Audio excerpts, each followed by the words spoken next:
now that we've officially started, I'm sitting here and I'm just so grateful and humble to see everyone just taking the time to choose to be here today. And this is something I thought of. I mean, literally like 2 weeks ago, I'm out on a run and I was just thinking about how can I give back a little bit more. Um, I've kind of been on my own personal growth journey here. Crazy to think that I have just written my first book. So the manuscript, Being Champions Before Championships, is with Coach's Choice right now. And honestly, like what I love, y'all, is like everyone in this room is probably here for a different reason. Right. I'm looking at some of the names, and we might have some parents on this call who are searching for the best way to support their son or daughter's athletic story.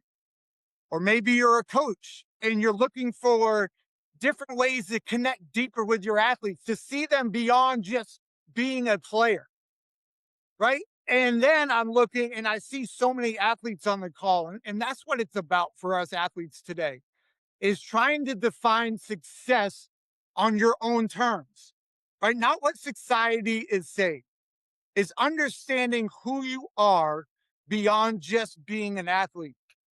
And I'm gonna be real with y'all, like honestly, that's why I'm here. For the past 24 years coaching and another 20 years being an athlete, like I've been seeking better questions.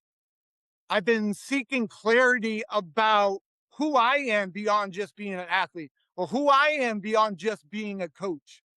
And the really cool thing is, I look on this call, like there's so many mentors on this call that I have stood on their shoulders that helped me grow into the person I am today.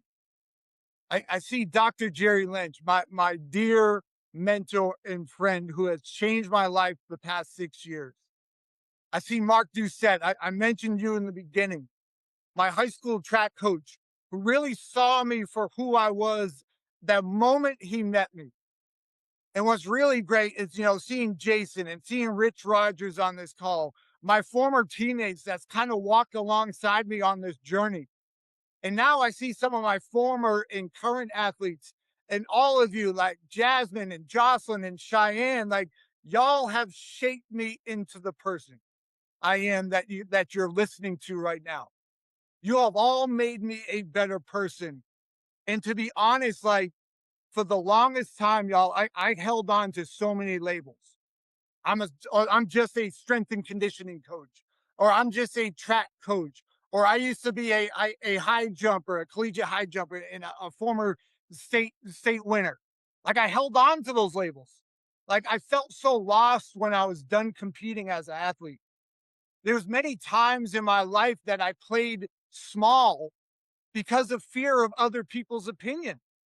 Right? I used to let society define who I was, all the expectations, the weight of wearing my jersey, all the social media, all that stuff, like all that stuff I would allow to label me and define me.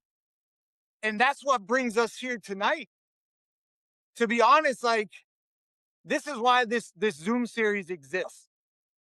Because I always tell our athletes, and I tell coaches I work with, and I tell teams that I work with, like honestly, we all think that we're going to go faster alone.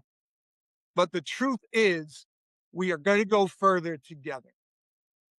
I want you to think about that. We are going to go further together. So, what I want us to do tonight, for the next hour or so, here's my challenge to everyone on this call. Let's just set aside all the things that we have to do, all the tasks. I know we all get caught up in this stuff, right? I look to you, Jerry, because you always tell me like we're not human doings, we're human beings. Like tonight, that's what it's about tonight. Let's focus on who we are being and who we are becoming. Let's be present tonight. Let's be open tonight. Let's be curious tonight. Let's be courageous tonight as we all explore who we are beyond this game. And here's the anchor I want us to really lean on tonight. I want everyone to think about this. This is our anchor tonight. Your identity is bigger than your performance, and your story is bigger than your sport. And I'm going to say that one more time. This is our anchor tonight. Your identity is bigger than your performance, and your story is bigger than your sport. And with that, this is why I'm super excited. So now I'm looking because I see him on my left now. I want to introduce you to our special guest tonight. And our guest is Dr. Aaron Ulmer. And again, tonight's topic is so relevant. Let's think about what's going on in society. Well, first of all, it's May, and May is Mental Health Awareness Month. The second thing that really jumped out to me, so I'm watching the Knicks play the Cavs last night, and I don't know if everyone knows Mitchell Robinson, the backup center for the Knicks. He's on the foul line, and the commentators are talking about how Mitchell had just deleted all his social media. He had to change his phone number because he's going through a mental health crisis. Here's a professional athlete who's on the verge of going to the NBA Finals, and he is struggling with all the things we're going to talk about tonight. Is understanding who we are beyond just being an athlete, beyond just being a coach, beyond just being a parent of an athlete. We have to recognize that this is a real and relevant topic in today's society. And that's why I wanted to bring on Aaron tonight, because it's crazy, Aaron, man. So I was looking through all my notes and stuff.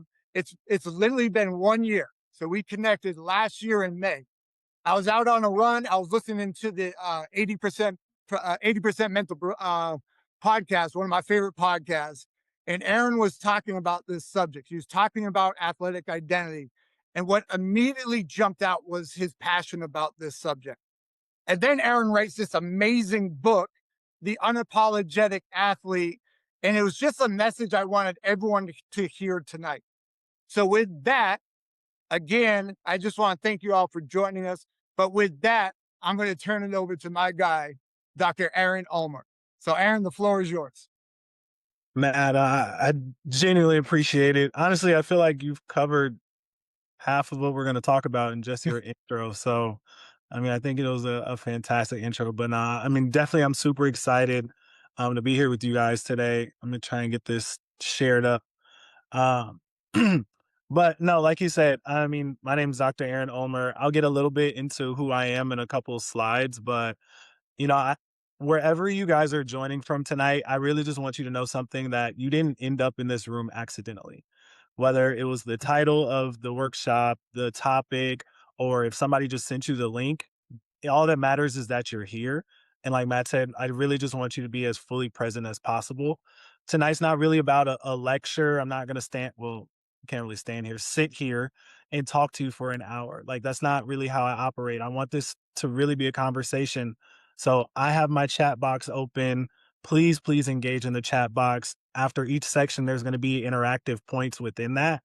But this is about real conversations, honest reflections, and then most importantly, practical tools that athletes, coaches, parents can use along the way. As Matt said, this is rooted in my book, Unapologetic Athlete. But more than anything, it's rooted in lived experience, my own experiences, my client's experience, and hopefully before the night is done, yours as well. So settle in. There's going to be a lot of words that pop up on the screen. I promise I'm not going to read them all. So please take what you want from each slide. But like I said, I mean, I'm super excited to present this. Let's get into it. So before we dive into the content and everything, Matt knows a lot of people. I don't know you guys as much, so I want to know who's in the room a little bit. So in the chat, if you can, please just drop in the chat, whether you're a parent, whether a coach, or whether you're an athlete. And then importantly, what's one word that describes your relationship with sport right now? So just whether you're a parent, whether you're an athlete, whether you're a coach, and then one word that describes your relationship with sport right now. If you could drop it in the chat, that'd be super fantastic. I would love that so much. I'm gonna give y'all a little bit. Love, mental. Thank you, Juliana. Thank you, Mario.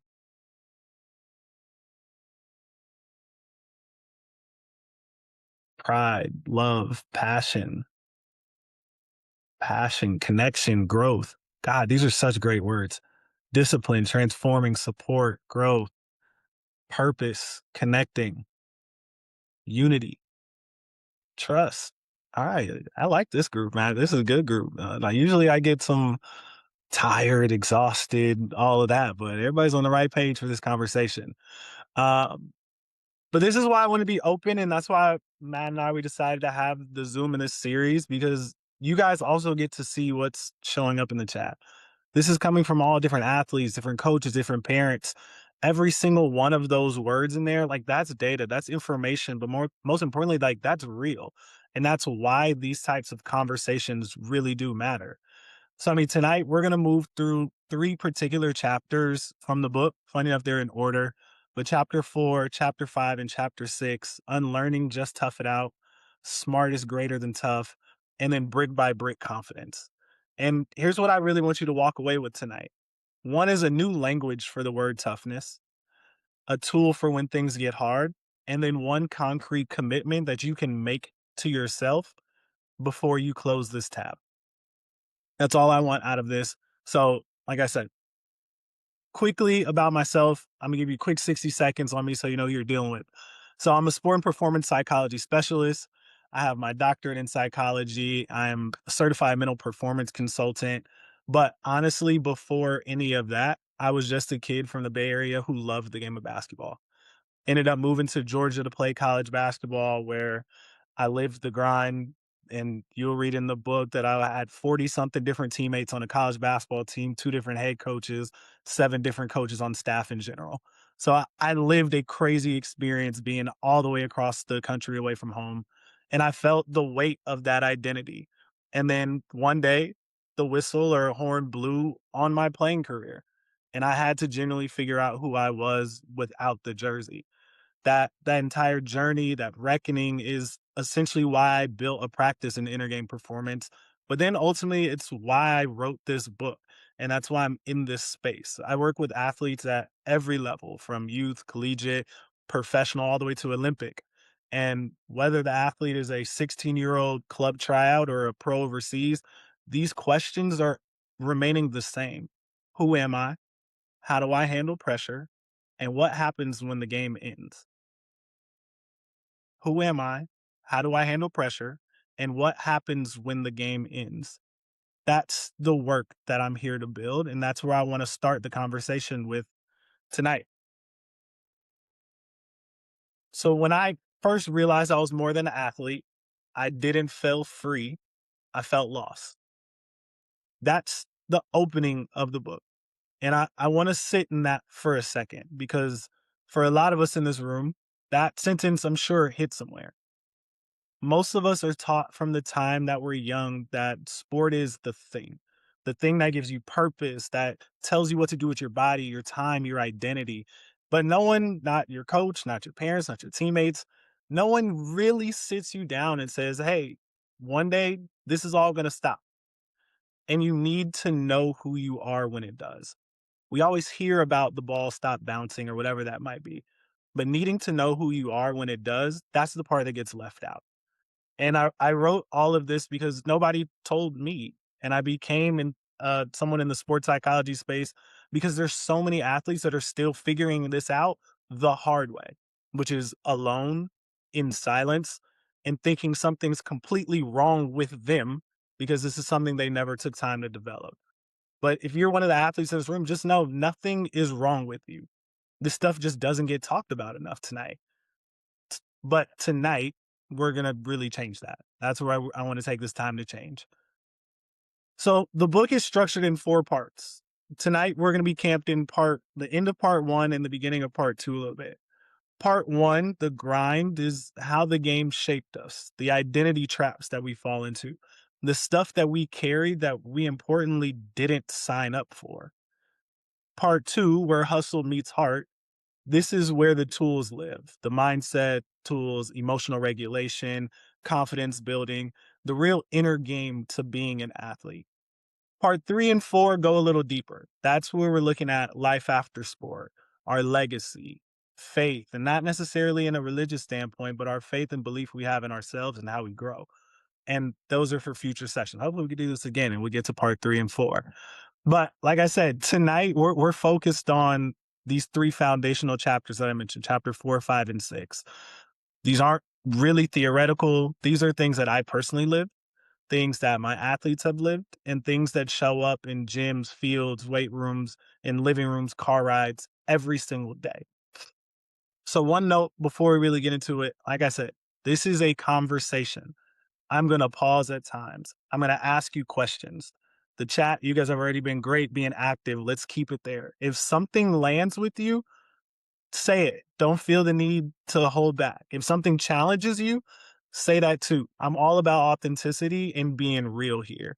So I want this to turn into a conversation as much as it possibly can. So as we jump into it, chapter 4 is about unlearning, just tough it out. I want you to hear that word, unlearning, not learning to just tough it out, unlearning to tough it out. Because the problem isn't athletes don't know how to work hard. That's without question. You don't make it to where you want to make it without working hard. The problem is they've been taught a version of toughness that's actually getting in their way.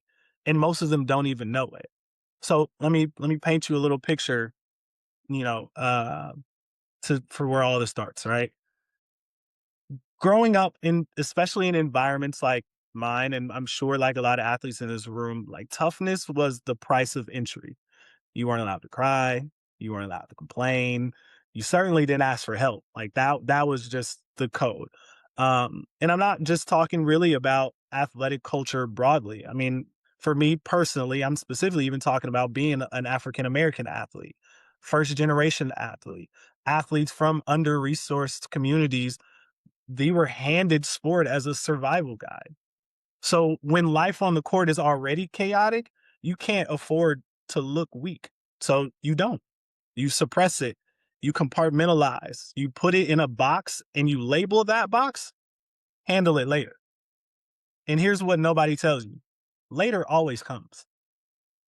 It never not comes. Later always comes. The old script was just shake it off, tape it up, get back out there. And coaches praised it. Fans loved it. The culture of sport rewarded it. I've seen plenty of pregame montages who glorified athletes who played through torn ligament. I actually just watched I think it was Notre Dame lacrosse, and it was a video of a kid who had a manufactured hamstring and he was just trying to get through it. But all of that, even on the mental side, through concussions, through loss, through depression, we don't just admire it, we give them more minutes for it. And there's pride in that. I mean, I felt pride and I wore it. But over time, that pride becomes a prison.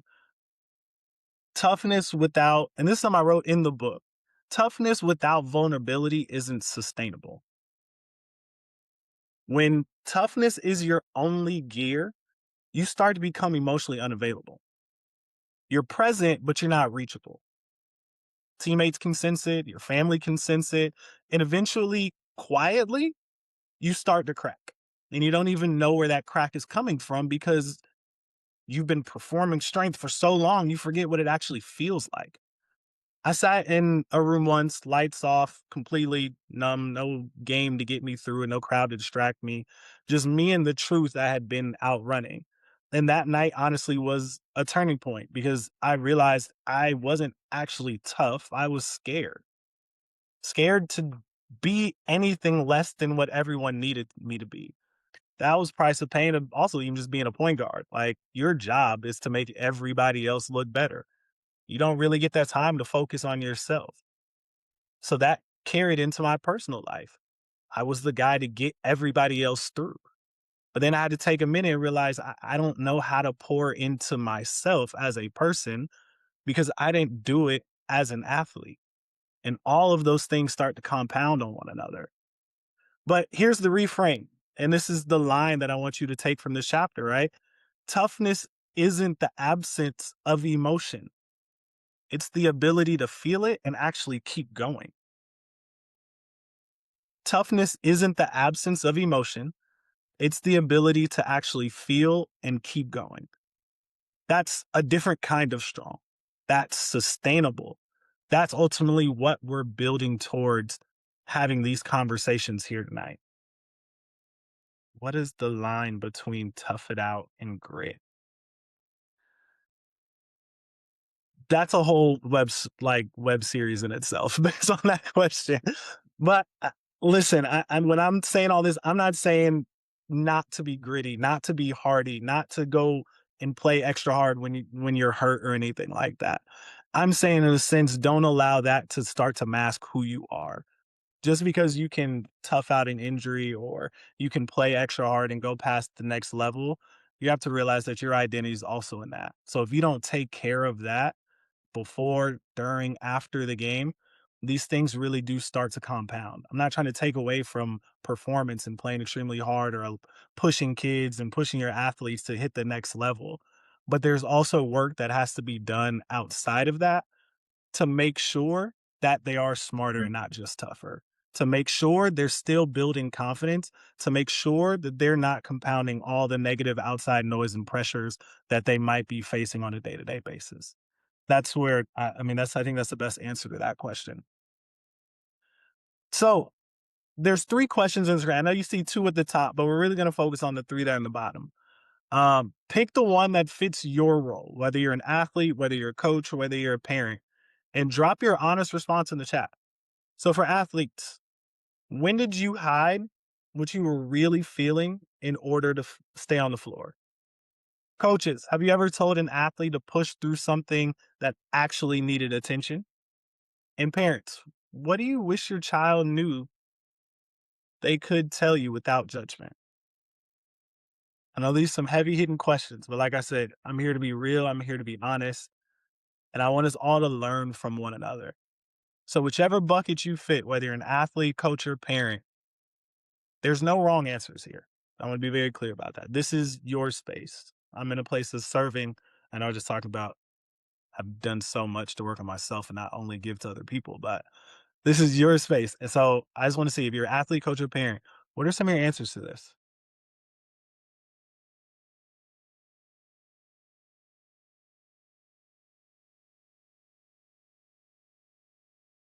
When I knew if I didn't compete that day, I'd be done for the season.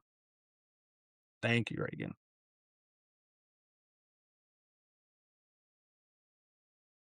As a coach, I know no longer tell them to push through. Gosh, these are coming in fast. They got to make a stop. They have to be honest with themselves and honest with their teammates. I've done so in the past, but only more of a nudge. Thanks, Mario. See if I get a parent one in there.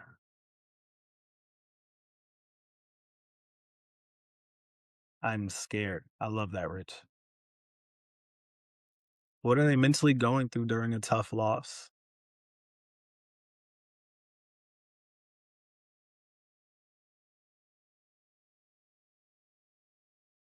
Coaching my son definitely pushed him harder through sickness, coaching other kids, than coaching other kids. Do not push them like that. Thank you guys for sharing. I mean, you guys are, thank you.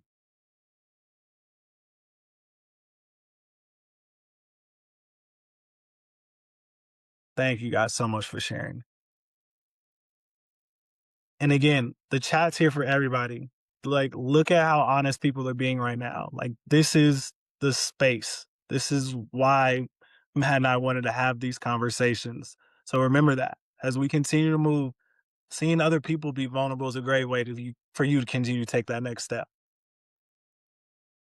Chapter 5, smart is greater than tough. I want to be clear about something, and please keep the if you're still responding, please continue to respond in the chat. Please don't let me moving on. I just want to make sure we're staying remotely on time. But I do want to be clear about something is before we go into this. I'm not anti grind. Trust me, I love the grind. I to this day wake up at 5 o'clock in the morning to go to the gym unnecessarily because ain't nobody telling me to, but I still do it. So I love the grind. Effort matters, showing up matters. Most importantly, consistency matters. But here's the thing, effort without intelligence is just motion. And I've watched too many talented athletes spin their wheels because they're conditioned to push harder when they actually needed to do was just think differently. The strongest athletes that I've worked with were not the ones who just gutted out. right? They're the ones who knew how to adapt to things. And the skill that powers adaptation is a more theoretical term called psychological flexibility is one of my favorite things that we talk about. And I think it is, and I don't want to say that, but I think it's one of the most undercoached mental skills in sport. So at its core, psychological flexibility is this. It's the ability to stay present, make room for uncomfortable emotions, and still move towards what matters. And this is why I love it so much. I even wrote my entire dissertation on it. That's how much I am a fan of psychological flexibility. But in plain terms, your mind just has to adapt to pressure the same way your body adapts to different defenders. You don't just get to muscle through someone who's a 6'5" lockdown defender. Well, if you're a 6'1" point guard, you don't just muscle through a 6'5" big swole guy because you just work harder than him. No, you have to read them. You have to adjust. You have to find a different angle. That's what smart looks like. So let me give you another real example from a different sport. So I worked with a pretty high profile quarterback, and every time he missed a throw in practice, he'd lose it. And this is in practice. He would lose it. Not because he was immature as he was coined to be, but because he genuinely believed that anger was his performance tool. He thought the frustration was what drove him.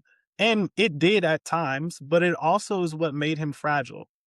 One bad throw could wreck an entire practice for not just him, but for the entire team.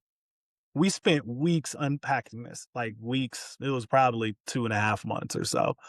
And once we gave him the space to just observe his reactions without judgment, importantly, without attaching his identity to every rep, everything changed. He didn't stop caring. He just stopped crumbling at the sight of one tiny mistake. And here's the key distinction that I always come back to. Emotional control is not the same as emotional suppression. Smart doesn't mean you stop feeling things. It means you stop fighting them. Pain, it's part of the process. Doubt is normal. Anger is just information. When athletes learn to create space between what they feel and how they respond, they unlock a new level of composure that can't be coached out of a drill because it comes from inside. It's an internal thing. So some tools that I've used, and some of them are very simple. Box breathing. It's not a wellness luxury. It's just a reset weapon. 3 rounds of box breathing between plays. That's 4 seconds in, hold, 4 seconds out. That's recovery in real time. It slows your reactive brain, restores your decision making, and gives you back control. And that's what we want out of this is getting back in control. Another one is naming the emotion. I have athletes literally say out loud, I'm anxious, I'm frustrated, I'm off. Because naming removes the shame and clears space. From that space, you choose your next action. Mental film sessions, just like we watch film on your opponent or we watch film on ourselves, but this isn't from an X and O standpoint. This is internal plays. What came up for you in this moment? What did you do with that particular thought that you had? What would you do differently? These aren't soft skills. These are actually competitive advantages. The world outside sport doesn't reward toughness. It rewards the most flexible, who can bounce from different things, who can handle adversity, but still stay true to what it is that they're trying to accomplish. On the screen, there's an affirmation. I'm a big affirmation guy. There's affirmations all throughout the book. But even repeating things like this is super important. I bend, I don't break. I adapt, I don't avoid. I choose growth even in chaos. Affirmation is so important because we have to speak the language to believe it. Whether you're a coach, parent, or an athlete, this is the type of language that we can pour into others or ourselves to begin this process. It can be literally as simple as that.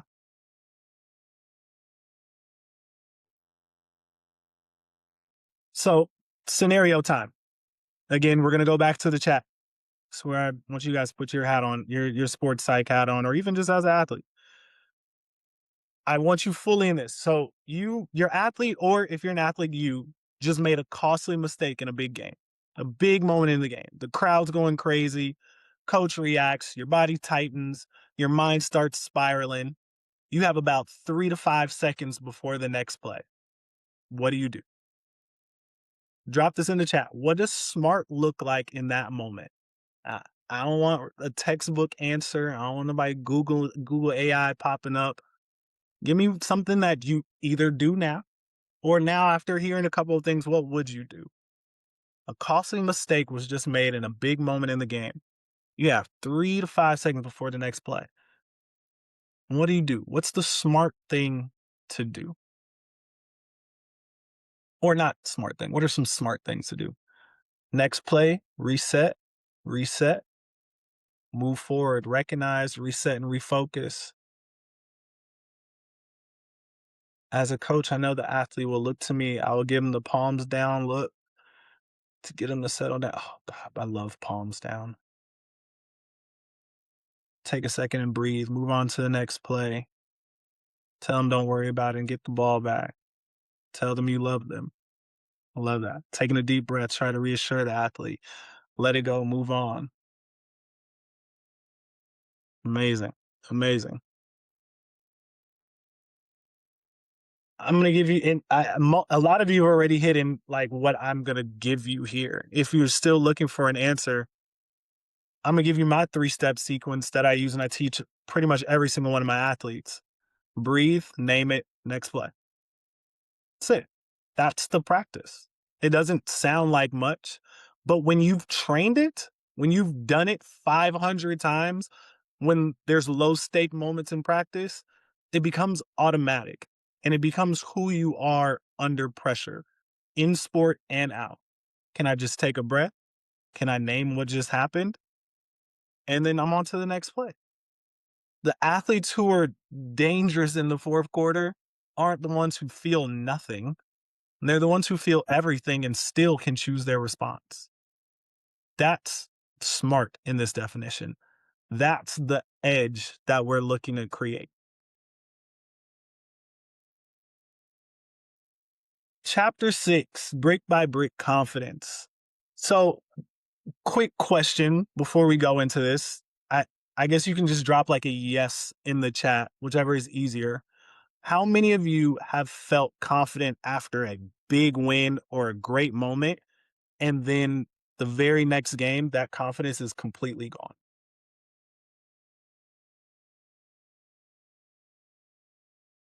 Absolutely. Yes. Love that. Of course. Yes. Full of just yeses.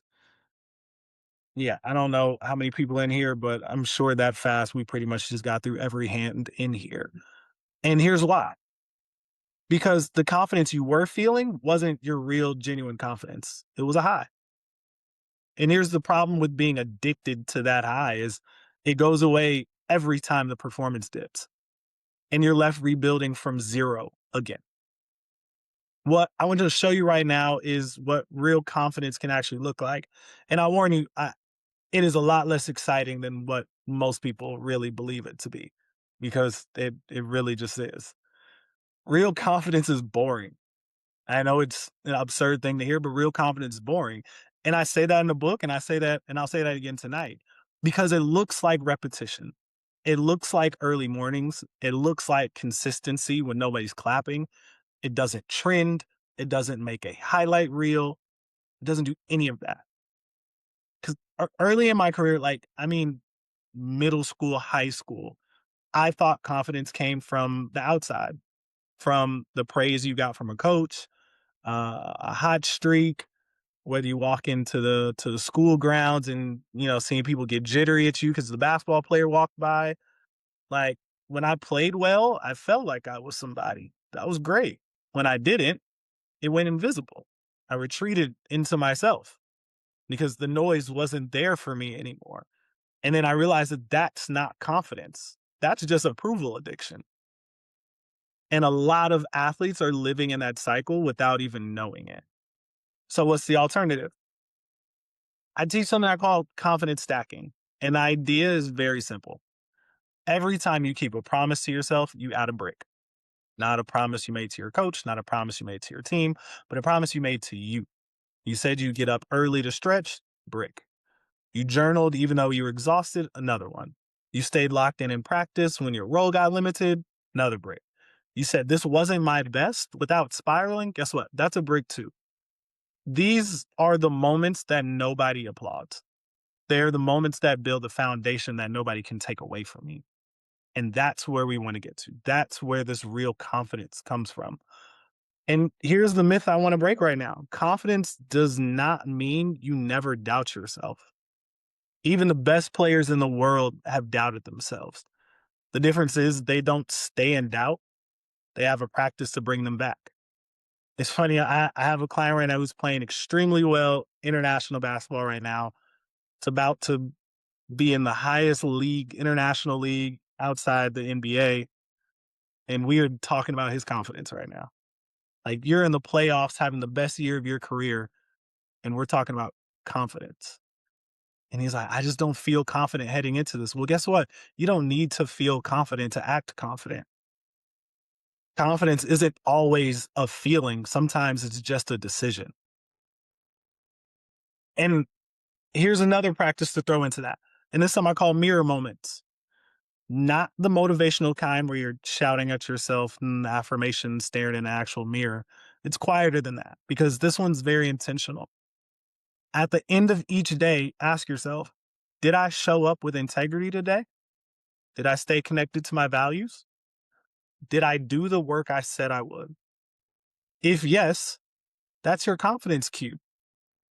If no, adjust tomorrow. There's no shame in it.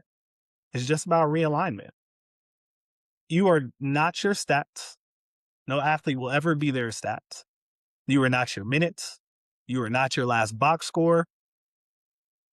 That's the foundation. From there, everything else is possible.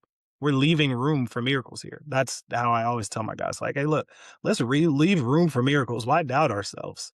That's the confidence we want to build. Sometimes confidence is showing up. So let's slow down for a second. And I want you guys to take your own mirror moment and make it real right now. Just answer these as honestly. If you want to answer all three, go ahead, answer all three. If you want to choose one, choose one. And this one, you don't even have to put in the chat. I actually don't even want you to share with everybody. This is for you. This is the questions I want you to ask yourself and answer. Did you show up with integrity today? Did you stay connected to what actually matters, your values today? Did you put in the work that you said you would today?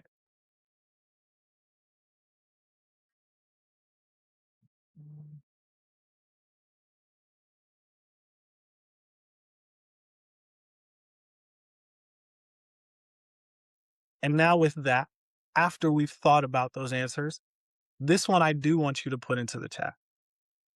What's one small brick you can commit to this week?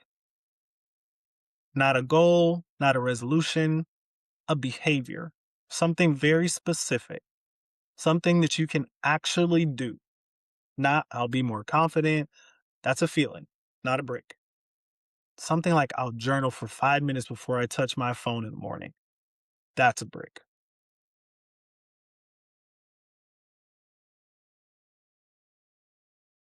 It's one small brick you can commit to this week.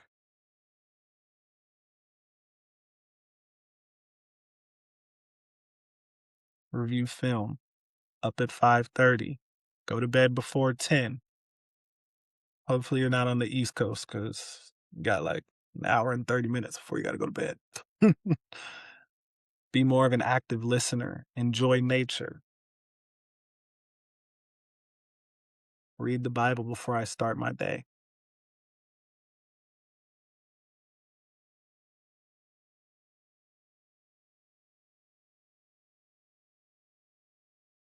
Okay? These are bricks right here. Mhm. Make sure you keep up with what you just wrote down, or even, what you just wrote down. Keep up with it. Hold yourself accountable. That's your commitment to yourself, not to me, not to anybody else in this room, but to you specifically. Remember, confidence catches up to consistency. You don't borrow it. It's something that you have to constantly build. So before I get to kind of the wrap up, what we did tonight, this particular conversation, this isn't normal. These aren't normal conversations that are being had. Most athletic spaces don't yet allow for these things. It's changing, but they don't fully allow for it. Most locker rooms don't make room for this. Most car rides home stay very surface level. But this is what I believe. The mental and emotional side of sport is the most underdeveloped edge that most athletes, coaches, and parents all never touch. Not because they don't care about it, but because nobody gave them the language and nobody made it safe. Unapologetic athlete is more than just a moment. This is a movement. It's not just a book title. It's a commitment to showing up fully as yourself, whether you're in the gym, at home, in transition, or in life, and refusing to apologize for the fire that's inside of you. Whether this is one athlete at a time, one coach at a time, one parent at a time, one conversation at a time. That's how culture changes. And hopefully, my goal is to help influence and change the culture of sport in a way that is healthy for athletes to grow, to develop, and to ultimately not lose themselves within this crazy world of sport that we live in, because it is getting crazier and crazier by the minute. So, this is something I always have people do. There's an email attached right here, unapologeticathlete@gmail.com. I would love if all of you guys could send your definition of what it means to be an unapologetic athlete to that email. I promise you, I read every single one. I will respond to every single one.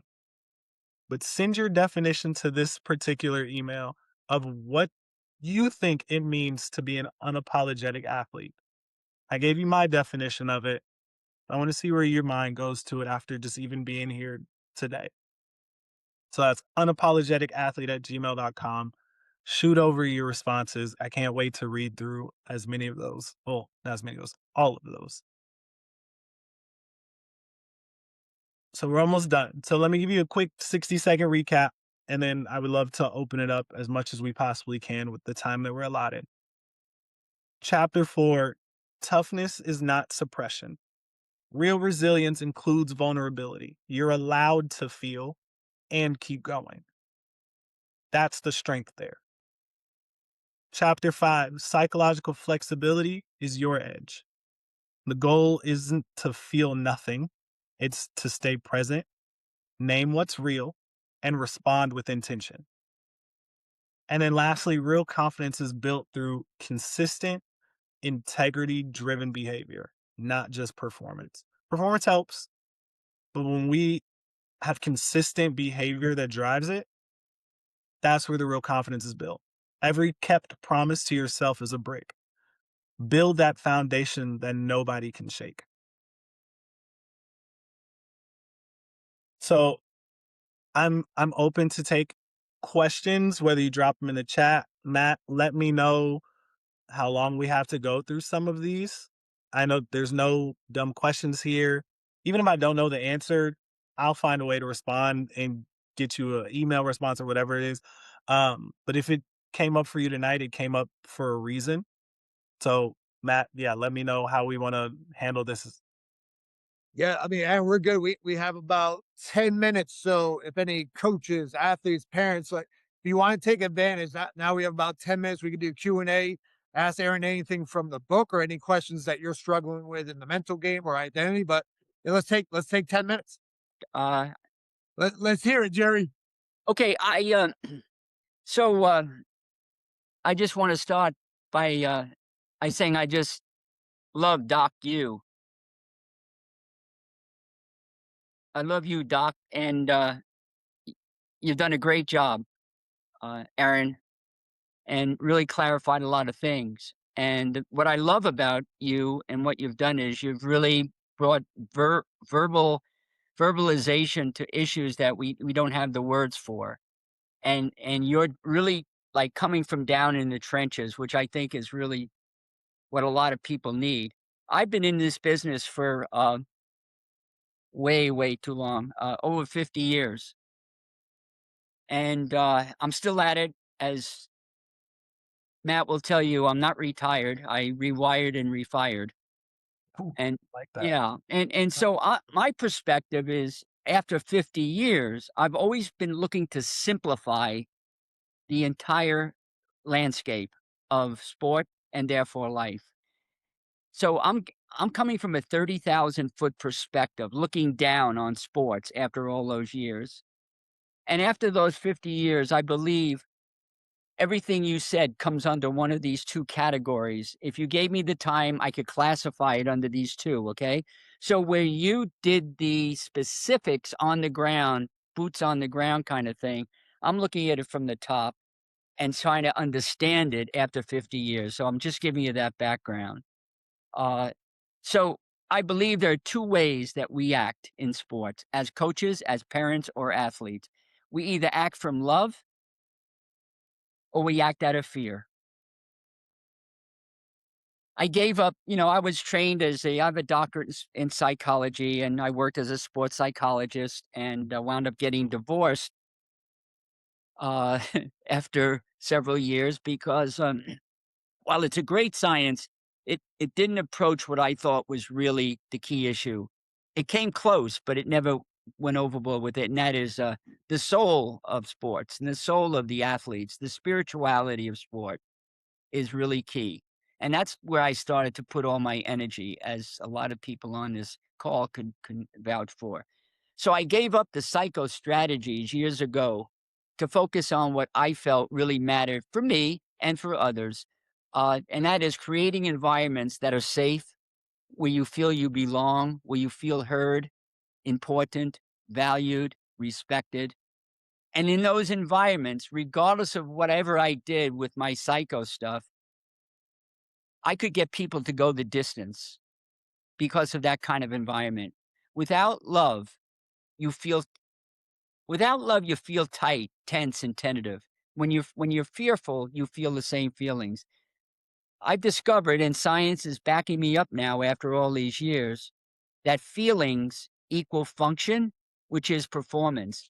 How you feel, Aaron, and everybody, when you get up in the morning, if you identify those feelings, that's how your day's going to go. It'll function based on how you're feeling. And as human beings, we could learn how to change that. And that's what my work is. So I want to help people change the feelings that they have about themselves, about the sport, about life, and have elevated emotions where we can function at a higher level. And love, although it's a verb, is also a feeling. So without love, you feel these negative feelings. With it, you feel elevated. So to me, you feel all these elevated emotions when you're in that safe environment, and one will do all they can to perform at the highest level in an environment of love. Love is demanding from athletes. I just want to define it. It's not kumbaya sitting under a fire or near a fire under the stars.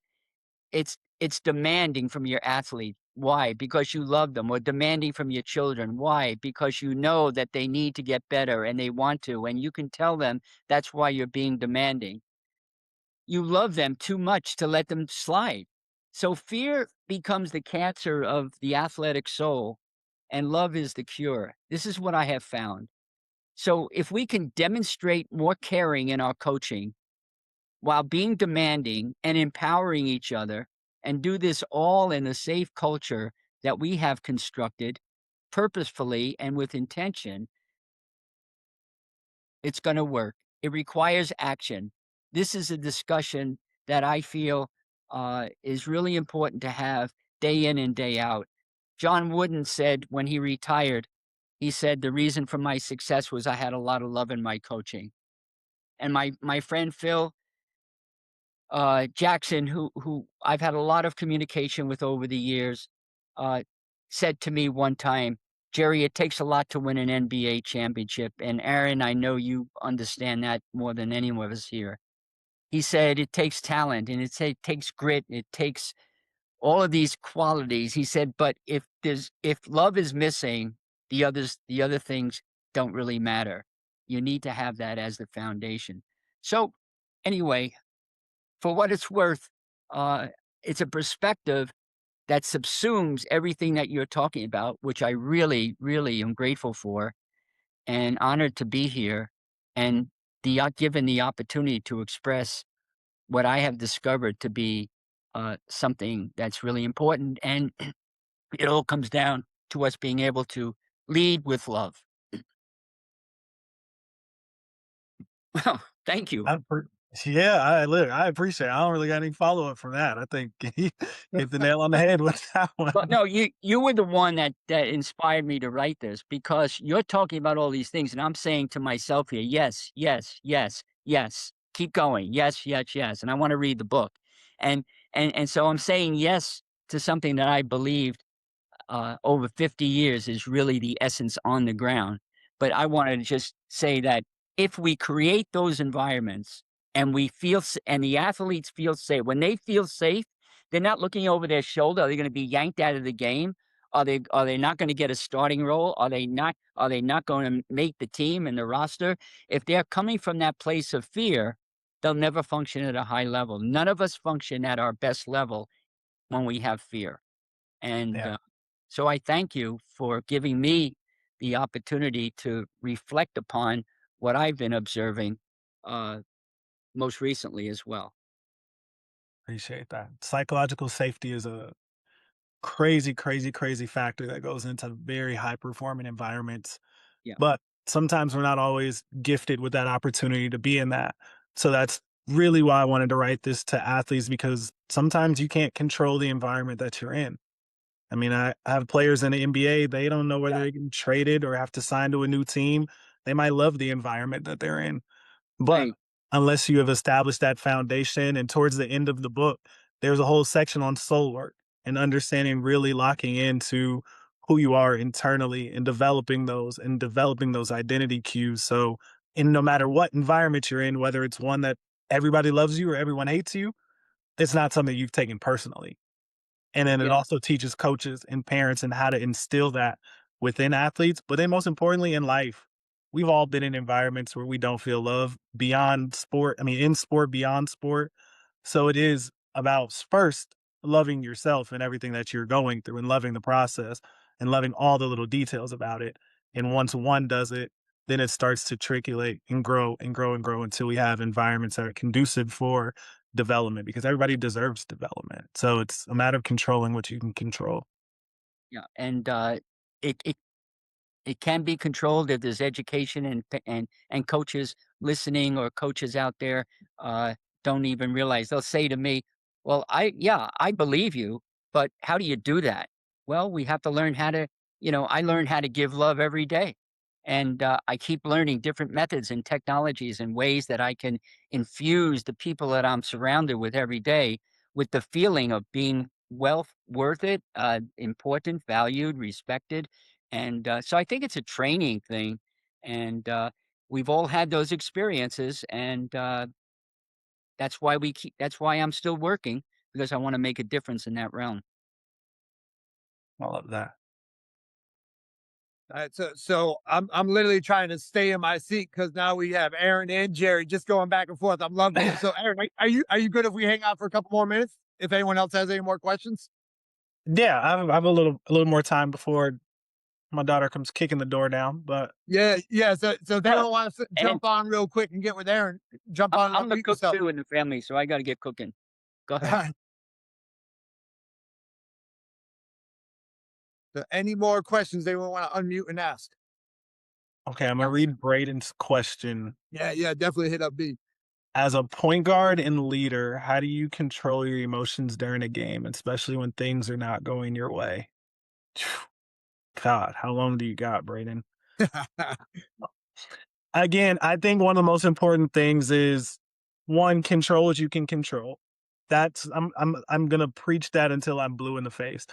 As a point guard, it's extremely tough because you're the coach on the floor, right? I put it in quotes, but in reality, you actually are. Um, oh, what just happened to my question? Oh, there it is. It comes with work. One, you have to understand the emotions that you are going to have. There's going to be frustration, there's going to be excitement, there's going to be sadness, like all the emotions that you know you possibly can have. Understand that. And one of the big skills that I love working with players is it's I'm blanking on the word, but it's like pre-planning for adversity. That's one of my favorite things I love having my athletes do right now. Let's say you can name 10 different adversities you're going to have in a game of basketball. And if we can pre-plan what our response is going to be, it's going to be a lot easier to kind of get through those. So if you know you're going to get frustrated after you have a turnover, what's your plan to get past that? And if we do that before the game, when we get in the game, it's a lot easier to kind of stick to that positive emotion of it. Being a point guard is tough because you got the emotions of your teammates, your coaches, the crowd, the fans, everybody in that. But naming your emotions, keeping your mind calm as possible, breathing through it, resetting through it. I believe those are the things that are going to help you keep your head level for not even just yourself, but for everybody else. Love that. And Aaron B's right here at our school with us, so we'll definitely find the time to link everyone up a little bit more. But we have any more questions? I know, Aaron, you got your family. Jerry, we got to get you to your family. But if there's no more questions, here's what I was thinking about, Aaron. Like you talk about this, and this is for everyone on this call. You talk about this being a movement. And one of my favorite quotes I was taught, and Jerry, you're gonna appreciate this one. This was 6 years ago. I was at the Way of Champions virtual conference, and college basketball coach Dave Dickerson, he says, "Nothing changes if nothing changes." And I want everyone to think about that. Think about all the things that Dr. Ulmer was just talking about. Brick by brick confidence, unlearning what the idea of just toughing things out, how to be smart over tough. Like if we don't do anything to change, if we do nothing to change, then nothing's going to change in our lives. And that's what we have to do. We have to take a step back and look at who we are. Again, it comes back to this whole idea of who are we being? Zoom out and see the bigger lens. We are so much more than just an athlete. We are so much more than just a coach. We are so much more than just a parent of an athlete. We have to look at our story and ask ourselves, how do I want to change it every single day? And that's how you start a movement, right, Aaron? We do the small things every single day. So that's the challenge for all of us on this call. Nothing changes if nothing changes. You have to walk away from this call and we have to put it into action. You heard Aaron say that confidence isn't just a feeling, it's a behavior. How can we change our behaviors tomorrow? How can we do more for our society? Because again, the sports world is kind of a mess right now. And we've professionalized sports and we do all this thing and we lead more people to identify more as athletes. We have to make that change as coaches, as athletes, as parents. So I'm super excited for everyone on this call. I'm going back to that word grateful. I'm extremely grateful we all joined in and learned from Aaron today. I'm extremely humbled that this was able to come. I mean, Aaron, we just connected last week about putting this together. So I can't thank you all enough for being on here. My mission now is this is gonna be a monthly one. So just put it in your calendars now, June 30th at 7:30 p.m. Eastern time. Our next special guest is going to be Brett White. So Brett White is a professional coach over in Australia. He works in the Premier League there. He's also a leadership consultant. And we're going to dive into his new book that's coming out. It's called The Beautiful Struggle. And that's diving into how losing is the greatest leadership weapon we have. And it's just talking about his story. So that'll be June 30th, 7:30. I'll make sure everyone gets the link for that. But again, super grateful we're here tonight.